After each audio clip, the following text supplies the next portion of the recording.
Hello and welcome to Mentoring the Mentors, an institute that accelerates your learning curve.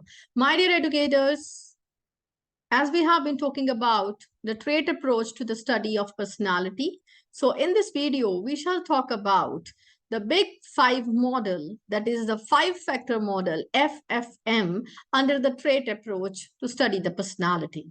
The Big Five model, also known as FFM, five-factor model, is a widely accepted and extensively studied trait-based framework for understanding personality. It proposes that there are five broad dimensions or the factors that capture the main dimensions of human personality. Human personality के पांच dimensions major होते हैं, इसीलिए इसका नाम five factor model या big five model भी इसको कहा जाता है. These dimensions are openness to experience, conscientiousness, extroversion, agreeableness, and neuroticism.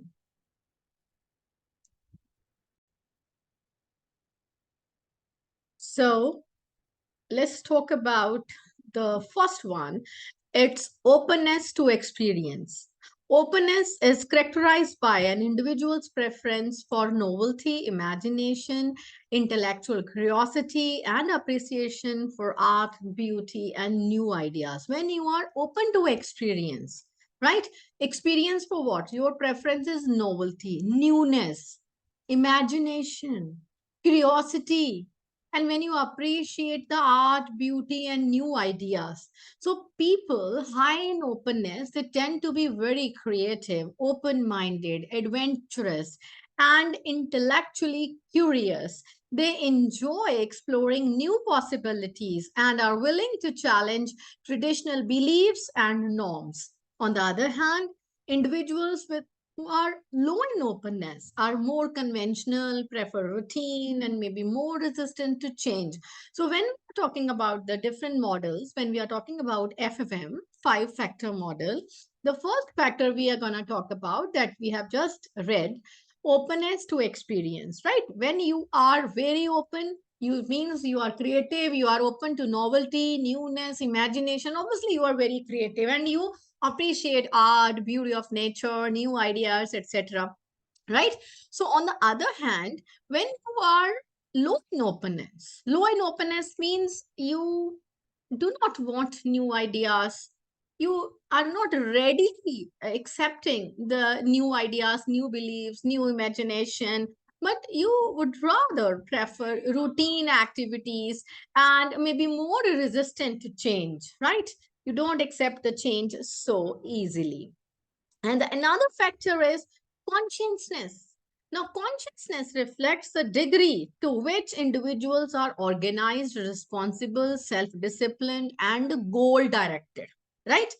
To what degree, to what extent you are organized, you are responsible, self disciplined hai aap, goal directed hai. So, people who are high consciousness, they are very diligent, reliable, strive for achievement, they are organized, they plan ahead, right? When they achieve small milestone, they have got their bigger milestones in mind. They have got their planning, short-term goals, long-term goals, right? And they tend to be dependable and self-disciplined. On the other hand, individuals low in consciousness may be more impulsive, they are disorganized and prone to procrastination. They keep on procrastinating the things. I'll do it later, I'll do it later, then we will plan. Right? जो होगा तब देखा जाएगा. Organized कुछ भी नहीं है, कुछ planning नहीं है. Right? So they are more impulsive. They're not organized. So accordingly, so that's the second factor. First was openness, and the second is conscientiousness, right? So now let's talk about the third factor, which is extroversion. Extroversion represents an individual's level of sociability, assertiveness, positive emotionality, and desire for social interaction, right? What is the desire in your mind, in yourself, to socially interact, to be positively emotional, to be assertive? So people high in extroversion factor, they are outgoing, sociable, energetic. They seek stimulation from the external environment. They enjoy being around others. They are talkative, they are very expressive, and often they take leadership roles, right? जो extroversion होगा जिसमें extroversion, right वो क्या होगा obviously outgoing होगा, outspoken होगा, talkative होगा, leadership role वो जो है वो उसमें बहुत अच्छे से उसको निभाएगा. और इसके विपरीत in contrast individuals low in extroversion often referred to as introverts, right? Extroverts, and now we are going to talk about introverts. They are reserved. They prefer solitude. वो अकेले में रहना चाहते हैं. They find social interactions draining. उनको लगता है कि social interaction से I mean शायद time wastage होता है. उनको अकेले रहना पसंद है. They may be more introspective and prefer quieter environments. वो quieter environment में रहना चाहते हैं. अपने बारे में ज्यादा जानना चाहते हैं. Right? They are introspective. Right?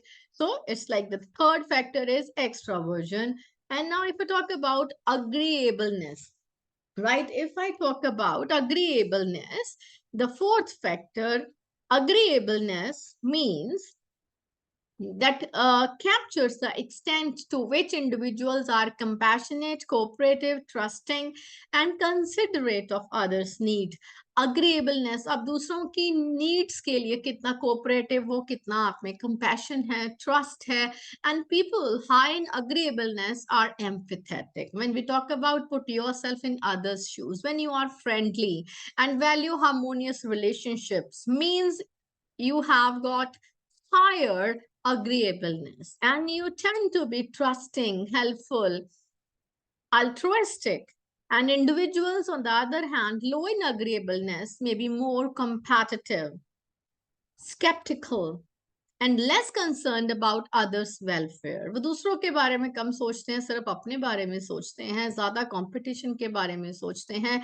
They may be more assertive and less concerned with maintaining social harmony. सिर्फ अपने बारे में सोचेंगे, social harmony के बारे में नहीं सोचते हैं, right? They do not put themselves in others' shoes. Rather, they have got their own perspective only. They cannot have the multiple perspectives about any point of view. Now, if I talk about the fifth factor, it is neuroticism, sometimes reversed and called emotional stability.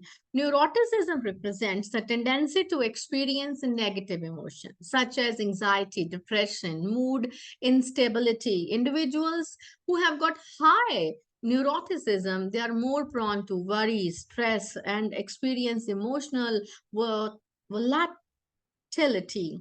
Right? So बहुत जल्दी उनको worry stress हो जाता है and they may be more reactive to daily stressors. जो stressors होते हैं, जो ऐसी चीज होती है, ऐसे stimulus होते हैं जो हमें stress cause करते हैं, वो उनको बहुत जल्दी उनके लिए react करते हैं and perceive threats more easily. बहुत जल्दी उनको लगना शुरू हो जाता है कि बस अब तो जिंदगी खत्म है, अब तो ये है, अब कुछ नहीं कर सकते, अब तो बस that's it. तो in contrast, इसके विपरीत individuals low in neuroticism often referred to as emotionally stable and are more resilient, calm, have better emotional control, right? तो ये थी हमारी 5-factor model, 5-factor theory, the big 5 model. इसमें हमने 5 factors के बारे में बात किया है. Or the big 5 model, it is typically assessed using self-report questionnaires. इसमें हम क्या करते हैं? Self-report questionnaires देते हैं students को. That measures the extent to which individuals endorse specific traits कि आप में कौन-कौन से traits हैं. Self-report questionnaire हो गया, and it provides a descriptive framework for understanding personality differences and has been found to have a cross-cultural validity. The model has also been linked to various outcomes such as job performance, relationship satisfaction, and mental health, right? तो अगर हम self assessment करेंगे, हमें पता चलेगा हम कितने open हैं, हम whether we are extrovert, whether we are introvert, right, neuroticism का लेवल क्या है, सो अकॉर्डिंगली एटलीस्ट हम देख पाएंगे किस तरीके की हम जॉब कर सकते हैं, अपने रिलेशन को किस तरीके से हम मेंटेन या सेटिस्फाई कर सकते हैं एक दूसरे को, एंड मेंटल हेल्थ कितनी हमारी बेटर होगी, right. So this kind of questions based on the self report can be done. So it's important to note that the Big Five model, or maybe the five factor model, doesn't provide a comprehensive explanation of all the aspects of personality. It focuses on the broad dimensions of the personality traits, but does not capture other factors such as values, motives, situational influence.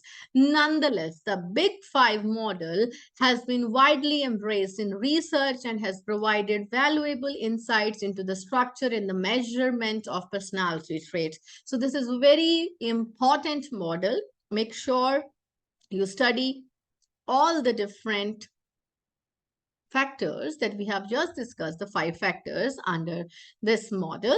So, my dear educators, stay tuned to Mentoring the Mentors. Have a nice day.